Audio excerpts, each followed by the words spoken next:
한국 기차 KTX는 쓸모없습니다. 스페인의 탈고는 시속 330km, 프랑스의 TGV는 시속 320km로 탈 수 있는데 한국의 KTX는 겨우 시속 250km입니다. 저희는 무조건 뛰어난 유럽 기술을 사용해야 합니다. 최근 카자흐스탄의 한 철도 전문가는 이렇게 평했습니다.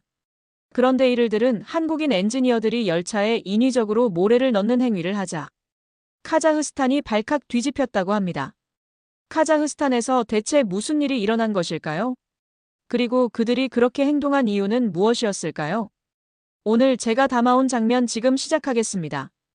여러분께 한국과 저희 나라가 체결한 충격적인 계약 내용에 대해 말씀드리려고 합니다.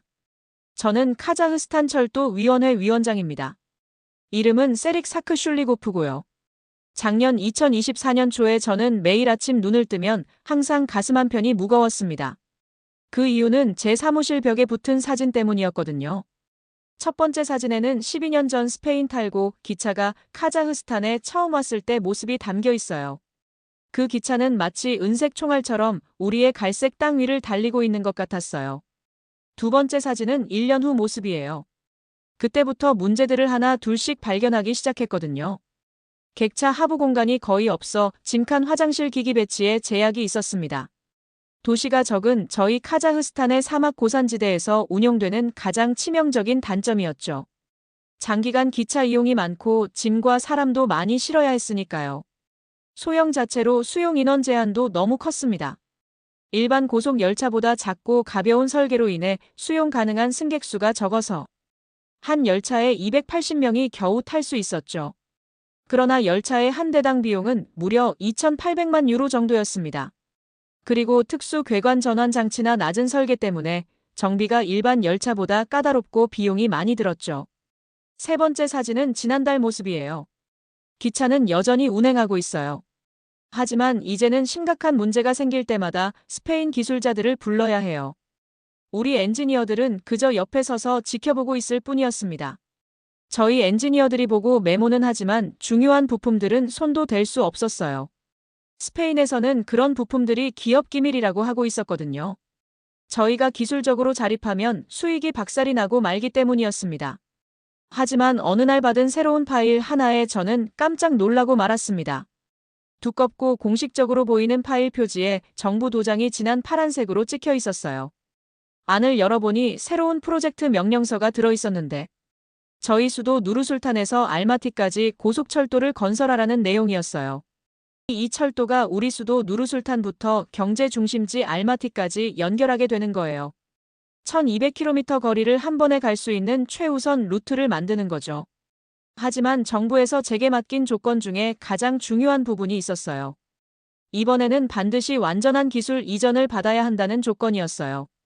즉, 우리 기차를 만들어주는 회사가 우리에게 기차 만드는 방법을 가르쳐줘야 한다는 거예요. 스페인 회사의 사례처럼 저희가 더 이상 구경만 하고 있을 순 없었습니다. 뭔가 고장날 때마다 외국 전문가들을 부르는 일도 절대 없어야 해요. 그런 회사를 저는 필요로 하고 있었습니다. 전화가 울렸어요. 비서의 전화였는데 저희와 계약하려고 여러 나라에서 연락이 왔다는 소식이었습니다. 또 스페인도 있었습니다. 하지만 프랑스, 독일, 일본, 중국, 한국도 있었어요. 저는 전화를 들어 첫 번째 회의 약속을 잡기 시작했습니다. 제 사무실에 처음 들어온 사람은 스페인에서 온 라울 히메네스였어요. 그를 처음 본 저는 눈이 휘둥그레졌습니다. 이 사람은 입고 있는 양복값만 해도 카자흐스탄 사람의 평균 월급보다 비쌌어요. 스페인을 불신했던 저였지만 그의 조건을 본 저는 그를 봤을 때만큼이나 놀라고 말았죠.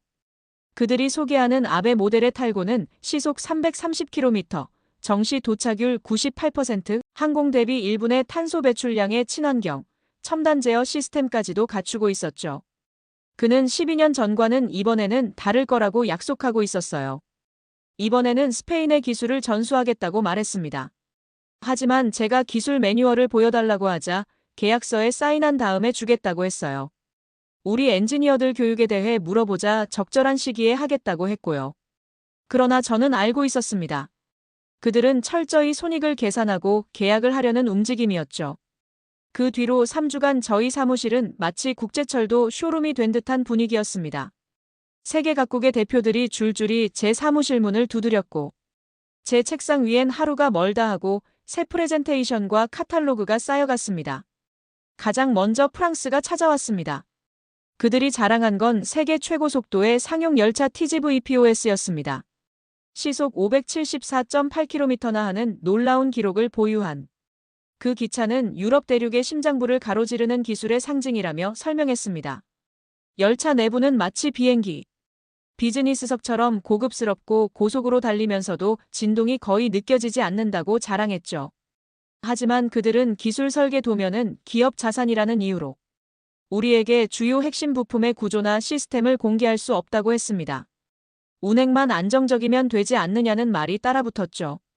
곧이어 독일의 지멘스 팀이 들어왔습니다. 그들이 가져온 열차는 유명한 이체 시리즈였어요. 이체는 유럽을 관통하는 정밀의 결정체로 독일 특유의 엔지니어링의 미학이 깃든 열차였습니다. 열차의 진동을 흡수하는 3중 댐퍼 구조, 독자적인 전자제어 제동 시스템, 그리고 실내 소음이 50대 11 수준이라는 정숙성까지 듣기만 해도 고개가 끄덕여질 만큼 뛰어난 스펙이었습니다. 하지만 그들 역시 조건은 같았습니다. 설계 정보는 외부 제공이 어렵습니다. 필요시 기술자 파견으로 정비 지원은 가능합니다. 그 순간 저는 마음속으로 중얼거렸습니다. 우리는 열차를 사는 게 아니라 의존을 계약하게 되는 건 아닐까? 며칠 후 일본의 JR팀이 들어왔습니다. 그들의 자부심은 신칸센이었습니다. 시속 360km 이상으로 달리는 N700계 열차는 정확성과 정시 운행률 99.8%라는 전설적인 기록을 자랑했죠. 심지어 일본의 어느 기차역에서는 초침 단위로 도착 시간이 맞춰진다는 이야기까지 들었습니다. 그들은 예의 바른 말투로 친절하게 설명했지만 정작 중요한 질문엔 답을 미루거나 그건 다음 단계에서 협의가 가능합니다. 라는 원론적인 말만 반복했습니다. 전통, 예절, 신뢰 그 말들이 너무 완벽하게 포장되어 있었지만 정작 실질적인 기술 이전이라는 핵심에는 계속 접근하지 못하고 있었습니다. 이 모든 국가들의 설명은 눈부셨고 그들의 열차는 하나같이 세계 최고의 기술을 자랑하고 있었습니다. 그러나 제가 반복해서 물었을 때 돌아온 대답은 모두 같았습니다. 해당 부분은 기밀입니다. 계약서 체결 후 상세 내용 협의가 가능합니다. 저는 마치 어른들 사이에 끼인 아이가 된 기분이었습니다. 그리고 그들이 제안하는 조건을 받아들이는 순간 우리 기술자들은 또 한 번 그림자 속에서 지켜보는 입장이 될 것이라는 불안이 들었습니다. 그런데 어느 날 한국의 현대로템 기업에 박정현이라는 사람이 왔어요. 저희는 평소처럼 알마티 공항에서 환영위원회와 함께 기다리고 있었어요. 그런데 박정현이 비행기에서 내렸을 때 저는 거의 못 알아볼 뻔했어요. 뒤따라오는 보좌관도 없었고 사진 기자도 없었고 꽃이나 선물을 들고 오는 사람도 없었어요. 평범한 양복을 입고 있었는데 그냥 일반 가게에서 산 것 같았어요. 제게 걸어와서 악수를 했어요. 그는 큰 말이나 더 큰 약속으로 저를 감동시키려고 하지도 않았어요. 대신 저를 완전히 놀라게 만드는 말을 했어요. 샤크 슐리고프 위원장님, 이전에 실망하신 적이 있다는 걸 알고 있습니다. 다른 걸 보여드리고 싶지만 제가 하는 말을 믿기 전에 먼저 직접 저희의 조건을 보셔야 한다면 충분히 이해합니다. 그날 저녁 제 사무실에서 박정현이 자신의 발표 자료를 펼쳐놓았어요. 하지만 다른 사람들 것과는 완전히 달랐어요. 완벽한 조건에서 완벽한 기차들을 찍은 반짝반짝한 사진 대신 한국 기차들이 얼음 폭풍과 사막 더위에서 테스트받고 있는 사진들을 보여주고 있었어요. 사막 기후의 특성상 고온에서 차량이 안정적으로 성능을 낼 수 있게끔 외부 먼지나 모래를 차단하는 방진 설계에 집중할 계획서를 보여줬죠.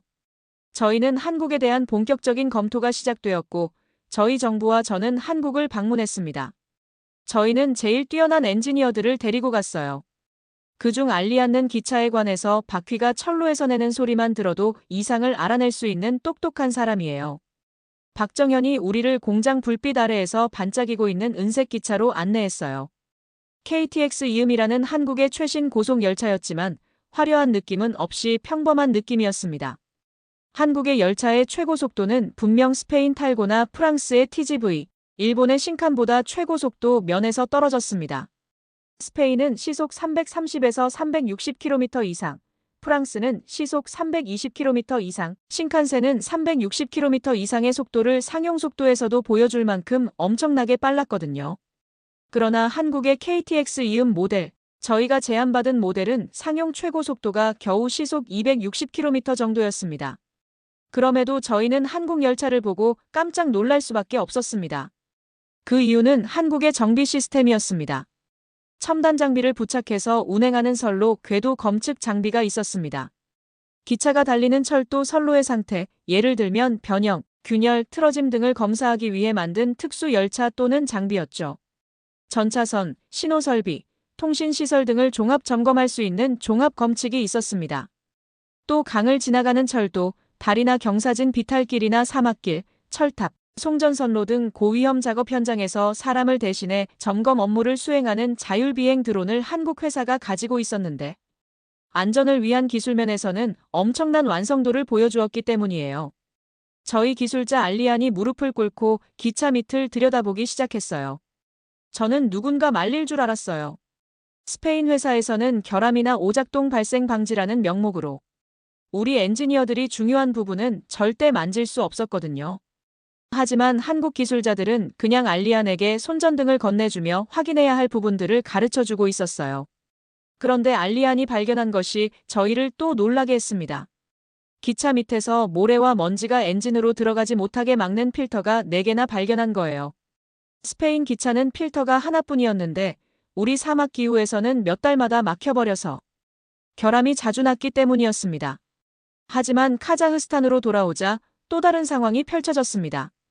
한국 방문하고 일주일도 안 되어서 스페인의 히메네스가 다시 제 사무실에 나타났어요. 이번에는 더 큰 약속들을 가져왔어요. 열차 2대에 5,700만 유로짜리 계약이었습니다. 더 싼 가격에 스페인에서 우리 엔지니어들을 위한 교육 프로그램까지. 새로운 제안이 너무 좋아서 머리가 어찌랄 정도였어요. 위원회 멤버들이 수군거리기 시작했습니다. 일부는 제가 스페인 대신 한국을 고려하는 게 실수라고 생각하고 있었어요. 스페인은 검증된 곳이라고. 스페인은 우리 지역에서 경험이 있다고. 한국은 너무 멀고 너무 다르고 너무 위험하다고 말하고 있었어요. 중국이 극적인 제안을 해오자 수군거림이 더 커졌어요. 중국과 카자흐스탄, 우즈베키스탄을 잇는 523km짜리 진짜 실크로드를 만들기 위해서였죠. 이 계획은 약 80억 달러의 계약 내용이었습니다. 예산 보고서와 일정표를 보고 있을 때는 이런 제안들이 정말 매력적으로 들렸어요. 아주 피곤할 때 편안한 침대가 부르는 것처럼 쉬운 길이 저를 부르고 있었어요. 하지만 그때 한국에서 본 것이 떠올랐습니다. 우리가 한국의 사막 테스트 시설을 방문했었거든요. 거기서는 모래 폭풍을 시뮬레이션해서 기차를 테스트하고 있었어요. 거대한 챔버 안에서 기계들이 기차 부품에 몇 시간 동안 계속 모래를 불어대고 있었어요. 온도는 50도까지 올라갔어요. 우리나라 카자흐스탄의 가장 더운 여름날보다도 높았어요. KTX 이음의 6시간 후의 변화는 충격적이었죠. 끝나고 나서 알리안이 모든 시스템을 확인했는데 모든 게 완벽하게 작동하고 있었어요. 필터에는 모래가 가득했지만 엔진은 깨끗했어요. 냉각 시스템은 더 위에 맞춰 조절되고 있었고 브레이크도 정상적으로 반응했어요. 며칠 뒤 저는 카자흐스탄 철도 위원회 긴급 전체 회의를 소집했습니다. 하얀 회의실 천장 아래 긴 타원형 테이블에는 18명의 위원들이 앉아 있었습니다. 그들은 모두 다른 지역 출신, 다른 세대, 다른 이해 관계를 가진 사람들이었어요. 이 회의의 의제는 단 하나였습니다. 카자흐스탄 누르술탄 알마티 고속철도 건설의 최종 계약 상대를 결정하는 것. 회의가 시작되자 곧바로 분위기가 갈라졌습니다. 프랑스와 스페인을 지지하는 쪽은 그들의 검증된 실적과 빠른 속도, 그리고 이미 깔려있는 기술 호환성을 내세웠습니다. 과거 스페인 기차 도입 때 실무 책임자였던 철도공사 20년 경력의 자무르는 이렇게 말했습니다. 우리는 도박을 하는 게 아닙니다. 이번에는 안정된 선택을 해야 합니다. 스페인산 탈고의 경사로에서도 기울어지는 틸팅 기술, 궤관 전환 기술, 사막용 설계 등은 세계 최고 수준입니다. 이들은 98% 정시에 오며 에너지 효율, 친환경성은 여전히 따라올 나라가 없습니다. 그런 스페인의 열차에 개발된 버전을 이번에 추가 도입하려는데 한국을 선택할 이유가 하나도 없습니다. 한국 솔직히 잘 몰라. 처음부터 다 새로 배워야 하잖아. 반면 한국을 지지하는 위원들은 현장에서 본 것, 손으로 만진 것, 그리고 정직하게 말한 사람들을 기억하고 있었습니다. 저는 이렇게 말했습니다. 우리는 누군가를 신뢰하려는 게 아닙니다. 우리가 스스로 신뢰받을 수 있는 기술을 갖기 위한 계약을 하는 겁니다. 그 말에 회의장은 조용해졌습니다. 제가 마지막으로 입을 열었습니다. 여러분, 이 회의실에서는 말로 싸우고 있지만 현장에서는 온도가 50도를 넘고 모래가 엔진 안까지 파고듭니다. 우리는 이제 다른 나라의 기술력 뒤에 숨어 있을 수 없습니다. 이제는 우리가 우리 철도를 직접 고치고 우리 기술자들이 주도하는 미래를 선택해야 합니다. 그 길을 처음부터 함께 걸을 수 있는 파트너가 누구인지 여러분은 이미 알고 계십니다. 잠시 후 위원들은 손을 들기 시작했습니다. 찬반 투표는 무기명으로 진행됐고 사무총장이 회의록을 들고 다니며 한 사람씩 서명을 받았습니다. 그리고 마침내 심장 떨리는 결과가 발표되었는데요. 사무총장이 제게 투표지를 넘겨주며 말했습니다. 위원장님, 최종 결정이 나왔습니다. 이번 고속철 계약은 찬반 투표 결과는 한국 12표, 스페인 4표, 중국 2표로 대한민국 현대로템으로 결정되었습니다. 그렇게 투표 결과가 발표된 며칠 후부터 숨을 고를 틈이 없었습니다. 이제 진짜 시작이다. 정부 간 계약은 예상보다 훨씬 복잡한 절차를 거쳤습니다. 우리 카자흐스탄 정부와 한국 정부는 공식 채널을 통해 먼저 상호 의향서를 교환했고 대통령 간의 국빈 방문 일정을 조율하며 자연스럽게 고속철 수출 계약을 현지 시간 4월 14일에 체결하기로 확정했습니다. 계약식이 열린 것은 토카예프 대통령의 대연회장이었는데 하얀기와 같은 천장 아래 우리 대표단과 한국 대표단이 마주 앉아 서로의 의지를 확인하는 순간을 저는 결코 잊지 못합니다. 여기서 잠깐 여러분께 한 가지 알려드리겠습니다. 대한민국 대통령의 카자흐스탄 방문은 실제 2024년 6월에 일어난 사실이며 대한민국 대통령과 카자흐스탄 대통령의 실제 수교 사진과 장면을 영상에 담을 수 있었지만 채널의 정치적 중립을 위해 대표단의 국기 영상으로 대체하였다는 점 양해 부탁드리겠습니다. 그러면 영상 마저 보시겠습니다. 그 자리에서 저희 대통령은 우리는 단순히 외국산 열차 한 편성을 들여오는 것이 아니다. 이 계약은 카자흐스탄이 스스로 미래의 철도 시스템을 유지, 관리할 수 있게 하는 기술과 사람을 함께 길러내는 영혼의 동반자 관계다라고 말했습니다. 이어서 한국 대통령도 KTX 이음 한 대당 7칸의 기차를 총 6대를 카자흐스탄에 공급하고 2년간 경정비 9개월마다 중정비를 포함한 유지보수 시스템을 패키지로 제공하겠다라는 구체적 계획을 발표했죠. 계약 금액은 약 2,700억 원대 전체 부품의 87%가 한국산이라는 점을 내세워 국내 중소기업과 우즈베키스탄 현지 부품업체가 함께 협력하도록 하는 구조였습니다. 이후 몇 주간은 마치 폭풍 속으로 걸어들어가는 듯한 시간들이었습니다. 계약서에 서명하는 순간부터 실질적인 작업이 시작되었고 저는 위원회 위원장으로서 이를 총괄해야 했습니다. 가장 먼저 해야 할 일은 엔지니어 파견 계획을 확정하는 것이었습니다. 스페인 기술자들은 기차를 우리에게 넘겨주기만 했지만 한국 측은 달랐습니다. 그들은 진짜 파트너십이란 문제가 발생하기 전에 스스로 해결할 수 있도록 가르치는 것이라고 수차례 강조했어요. 우선 40명의 카자흐스탄 엔지니어는 6개월간 서울에 머물며 집중 교육을 받기로 했습니다. 알리안을 비롯한 핵심 멤버들은 영어와 한국어를 익혀야 했고 저희의 프로그래머 마디나는 컴퓨터 시스템을 러시아어 영어로 처리하도록 만드는 작업에 돌입했습니다. 저는 알마티 공항에서 그들이 출국하는 날 공항 활주로 끝까지 배웅했어요. 엔지니어들은 긴장 반 설렌 반인 표정을 지녔고 저 또한 설레는 마음에 한껏 기대가 부풀었습니다. 서울에 도착한 그들은 처음엔 낯설고 고된 일정에 지칠 법도 했습니다. 그러나 3개월 차에 제가 직접 방문했을 때 저는 깜짝 놀랄 만한 광경을 목격했습니다. 알리안 단순히 주어진 매뉴얼만 암기하는 것이 아니었습니다. 그는 서울의 연구소에서 점검 설비를 보며 메모를 하고 있었고 자신의 드라이브 아이디어를 한국 엔지니어들에게 적극 제안하고 있었습니다. 예컨대 모래 폭풍을 막는 필터 구조를 4개로 나누는 설계나 엔진 열 배출 경로를 사막 고온에 맞춰 수정하는 방안 등이었죠. 한국 엔지니어들은 그런 제안을 꾸준히 검토하고 설계에 반영했습니다. 마디나는 기차 내부 통신 시스템을 카자흐스탄 언어와 러시아어로 실시간 안내할 수 있도록 소프트웨어를 개조하고 있었습니다. 그녀는 한 번은 실제 시험 주행 중 엔지니어에게 갑자기 메시지를 보낼 필요가 있었다라며 한국어 설명만 제공되면 우리는 이해하기 어렵다. 다국어 지원이 필수라고 강조했죠. 서울 연구소 실험실 밤 11시까지 밝히던 그녀의 눈빛은 피곤함이 아니라 자부심으로 빛나고 있었습니다. 한편 국내에 남은 제 역할도 간단치 않았습니다. 철도국에서는 이미 누르술탄에서 알마티 구간 철도 건설 설계에 들어갔고 저는 한국 측 감독관들과 현지 도로 설계팀 토목 전문가들을 연결해 주어야 했습니다. 하루에도 수십 통의 전화가 왔고 예산 부지, 장비 운송 일정 등의 문제로 대소 관계가 얽혀 있었죠. 그러나 저는 마음속에 분명한 목표가 있었습니다. 이 철도는 한국에게 모든 것을 우리가 직접 배워내야만 한다. 마침내 2025년 카자흐스탄 현지에 첫 번째 KTX 이음 편성이 도착했습니다. 수천 명의 시민들이 누르술탄 중앙역으로 몰려들었고 황금빛 저녁 햇살 아래 은색과 파란색이 어우러진 기차가 천천히 플랫폼의 모습을 드러냈습니다.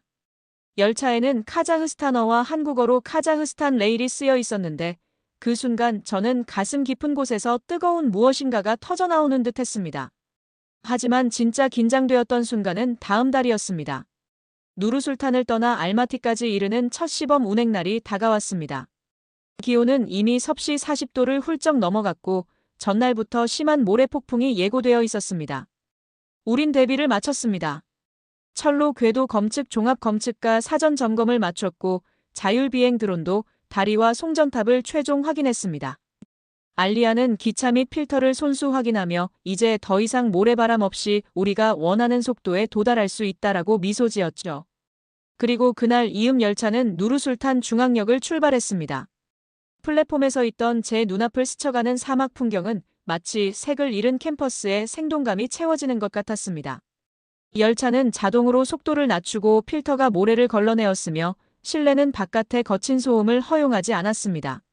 승객실 안에서는 시원한 바람이 은은히 돌았고 그저 평범한 기차 여행이 아니라 미래를 여는 순간이라 믿고 싶을 만큼 감격스러운 광경이었습니다. 예정대로 부알라에 도착했을 때는 이미 시간 약속이 완벽히 지켜진 상태였고 승객들은 눈빛에서 그 어떤 자부심과 안도감을 숨기지 못했습니다. 이후 몇 달간 저는 뒤로 돌아볼 여유가 거의 없었습니다. 첫 번째 열차가 성공적으로 운행된 후 우리는 곧바로 두 번째, 세 번째 편성을 확보하고 선로 공사를 순차적으로 진행해야 했습니다. 지역 대학들은 새로운 철도 공학학과를 신설했으며 카자흐스탄 정부는 철도 유지보수 시설을 짓기 위한 부지를 지정했습니다. 제 임무는 여전히 끝나지 않았습니다. 오는 2027년 4월 공식적인 첫 운행식을 치르게 되면 이곳의 열차 운행이 어떨지는 아직 알 수 없습니다. 다만 저는 확신합니다. 우리가 선택한 길이 쉽지는 않았지만 이제 우리 기술자들은 한국 덕분에 스스로 기차를 고치고 스스로 선로를 검사하고 스스로 시스템을 운영할 수 있게 되었습니다. 그것이 바로 제가 처음부터 원했던 진정한 자립이니까요. 저 하늘을 바라보면 키즐콤 사막 위로 구름 한 점 없이 맑은 푸른 빛이 펼쳐집니다. 그 아래로 수백 킬로미터에 걸친 철로 위에서 우리의 KTX 이음 열차는 이미 달리기 시작했습니다. 알리안과 마디나 그리고 이름 모를 한국의 수많은 엔지니어들이 함께 만든 이 철도는 오늘도 사막의 뜨거운 공기를 가르며 달리고 있습니다. 저는 오늘도 저 사막 위를 보고 있습니다. 그곳엔 이제 설계를 넘어서 한국이 저희에게 보여준 가능성이 실려다니고 있으니까요. 오늘의 장면 여러분은 어떻게 보셨나요? 여러분의 한국은 가장 화려한 속도나 성능을 주기보다 그들이 스스로 설 수 있도록 옆에서 묵묵히 손을 잡아준 파트너였습니다. 그리고 그 과정에 함께한 모든 이들의 땀과 믿음 그리고 KTX 이음은 결국 사막을 가로지르는 철로 위에 기술의 자존심을 올려놓았습니다. KTX 이음은 단순한 열차 계약이 아니었습니다. 카자흐스탄이 외세의 그림자에서 벗어나 스스로의 손으로 미래를 만들어가기 시작한 첫 걸음의 기록입니다. 여러분의 한국이 함께 만든 이 열차는 빠른 속도가 아닌 모두의 가능성을 실은 기차였습니다. 오늘 제가 가져온 장면들은 여기까지입니다. 오늘 사연에 대한 생각을 댓글로 남겨주세요. 여러분의 관심이 큰 힘이 됩니다. 더 많은 장면들을 함께 하실 수 있는 좋아요와 구독 항상 감사합니다. 지금까지 감동 한 모금이었습니다. 항상 행복하세요.